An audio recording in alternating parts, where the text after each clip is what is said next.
একটু খেয়াল করে শুনে দেন, জেনে রেখে দেন, দুনিয়ার জমিনে শান্তি নেবার জন্য বাবা একজন ছেলে একজন মেয়েকে প্রেম প্রীতি করে, মনে রাখবে এই প্রেমে বাবা ধোঁকাও হয়ে যেতে পারে। ওই মেয়েটা আপনাকে একদিন না একদিন ছেড়েও চলে যেতে পারে। যে ছেলেটা ওই মেয়েটাকে প্রেম প্রীতি করে, ওই ছেলেটাও একদিন ওই মেয়েটাকে ধোঁকা দিয়ে চলে যেতে পারে। আল্লাহর হাবিব জানিয়ে দিলেন, ও আমার সাহাবায়ে কেরামেরা, আমি রাসূলুল্লাহ জানিয়ে দিলাম, আমি রাসূল এবং আমার আল্লাহকে যারা প্রেম করবে, এই প্রেমে কোনো ভেজাল থাকবে না। এই প্রেম করলে এই প্রেম আল্লাহ জান্নাত পর্যন্ত পৌঁছে দেবে। আর একটু জোরে বলুন সুবহানাল্লাহ। যে প্রেমটা করবে, যাকে ভালোবাসবে, দুনিয়ার সাথে নয় আখিরাতের সাথে, আমি রাসূল আমার জন্য, আল্লাহ পাকের জন্য। ও নওজওয়ানেরা, যুবকেরা, তরুণেরা, বাচ্চারা, একটু খেয়াল করে শুনে দেন, জেনে দেন, আল্লাহ নবী সাহাবীরা এমনি করে আজান খানা দিলে, আজানের মধ্যে কি প্রেম ভালোবাসা ছিল সাহাবায়ে কেরামদের। খাবার খেলে খাবার খাওয়া বন্ধ করে দিতেন, কাজ করলে কাজ করা বন্ধ করে দিতেন। ও নওজওয়ানেরা, রাস্তা কাটলে রাস্তা কাটা বন্ধ করে দিতেন। আর এমনি করে তারা আজানের বাক্যে বাক্যে তারা আজানের বাক্যগুলো পড়তে। একবার জোরে জোরে বলুন সুবহানাল্লাহ। আজানের উত্তর ওটাই বাবা, আপনি লা হাওলা ওয়ালা কুওয়াতা বলতে পারবেন না, আপনাকে বলতে হবে না হাইয়া আলাস সালাহ, হাইয়া আলাল ফালাহ, আপনি বলুন, কোনো অসুবিধা নাই। ছোটবেলা আমরা শুনতাম বাবা, এমনি করে মসজিদে আজান হলে আমাদের দাদিরা, এমনি করে মুরব্বীরা বলতো, না না না না না, আমরা আজানের সাথে সাথে বাচ্চারা খেলতে খেলতে বাবা আজান দিতাম।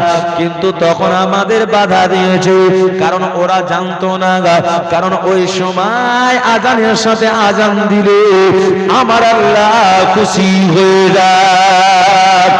আর একটু জোরে বলো, আজানের সঙ্গে আজান দেন, সেটাই হয়ে গেল আমাদের আজানের উত্তর, আজানের জবাব। একবার জোরে বলুন সুবহানাল্লাহ। কিন্তু আমরা আজানের সময় আমরা কি করি, কথা আরো জোরে জোরে বলি, কারণ মসজিদে ইমাম সাহেব আজান দিচ্ছে, শুনতে পাই না, এই কি হলো, আগে আস্তে আস্তে বলতে কি হলো বল, হ্যাঁ। আর যে আজান দিচ্ছে মাইকের আওয়াজ শুনতে পায় না, বল না কি হয়েছে বল বল, ও চুপ কি হবে, আরো ওর ভয়েসটা বেড়ে যাচ্ছে। দুনিয়ার মুসলমানেরা, নবীর উম্মতেরা, আল্লাহ নবী সাহাবীরা আজান দেয়, আমার আপনার নবী মদিনা মসজিদে নববী শরীফে নামাজ পড়ান, এমন সময় বেলাল আজান দেয়, এদিকে সময় মসজিদে নববীতে এসে বাবা ভরপুর হয়ে যায়, সকলে একসঙ্গে জামাতের সঙ্গে নামাজ আদায় করে। একদিন এক সাহাবী বলে, বেলালই আজান দেবে, আমি কি আজান দেব না? না না না, আমিও আজান দেব।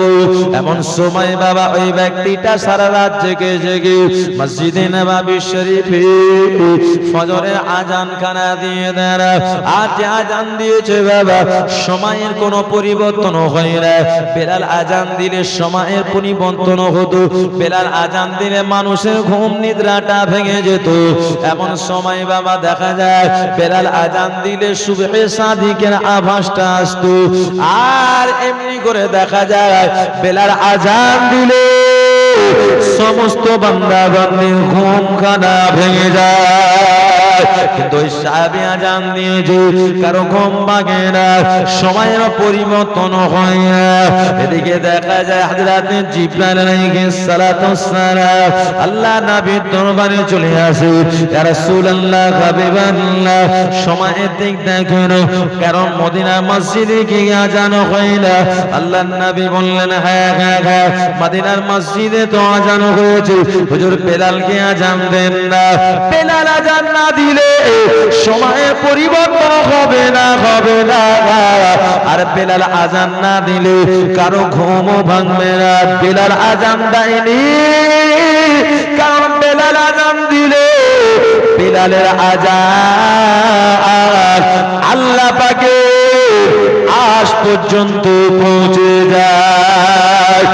আজকে আজান হয়েছে মদিনার মসজিদে, সে আজান আল্লাহর আরশে না পৌঁছালে আল্লাহ পাক সময়টাকে পরিবর্তন করবেন না। হুজুর আপনি বেলালকে আজান দিতে বলুন। আল্লাহ নবী সাহাবী বেলালকে, আমার নবী বললেন বাবা বেলাল তুমি আজান খানা দাও মদিনা মসজিদে নববী শরীফে। হযরত বেলাল গিয়ে আজান খানা দিলেন আর বেলাল আজান দিতে লাগলেন। বাবা এমন আজান সবাই দেওয়ানা হয়ে যায়, এটা হবে না। বেলাল আজান দিচ্ছে, আল্লাহু আকবার আল্লাহু আকবার আল্লাহু আকবার আল্লাহু আকবার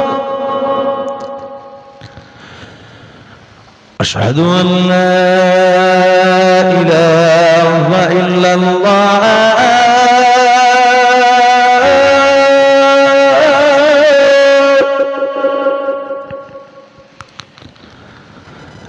أشهد أن لا إله إلا الله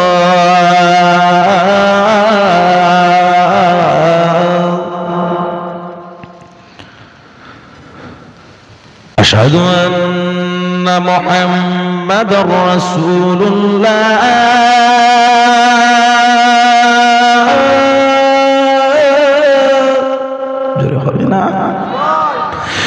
أشهد أن محمد رسول الله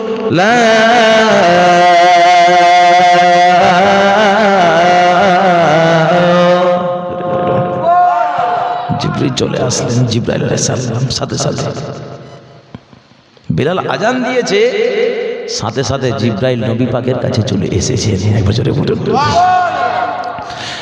হযরত জিবরাইল আমিন এসে বলেন ইয়া রাসূলুল্লাহ হাবিবাল্লাহ বেলাল আজান দিয়েছে, বেলালের আজান আল্লাহ পাকের আশপাশ পর্যন্ত পৌঁছে যায়।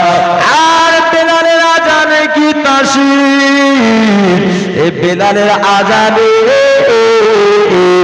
আল্লাহ পাক দেওয়ানা হয়ে যায়। তুজরে বলো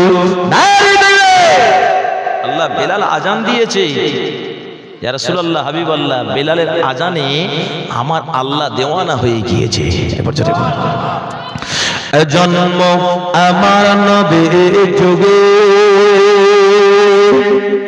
হলে কেমন হতো, হবে না কি গো, কত ভালো লাগতো। হ্যাঁ নবীর যুগে যদি আমরা থাকতাম, রসুলকে দেখতাম, নুরানির চেহারা দর্শন করতাম, আমার নবী কেমন কথা বলতেন, সেই কথাগুলো শুনে আমরা কি সুদ দিয়ে বলি, আমার নবীর প্রত্যেকটা কথা শুনে মানুষ দেওয়ানা হয়ে যেত। একবার জোরে বলুন এত মিষ্টি এত মাধুর্য। সাহাবীরা বলতেন নবী বক্তব্য দিলে আমার নবী সারা রাত যদি বক্তব্য দিয়ে পার করে দেয় আমাদের প্রসাব লাগতো না। একবার জোরে বলুন জন্ম আমার নবীর যুগে, জন্ম আমার নবী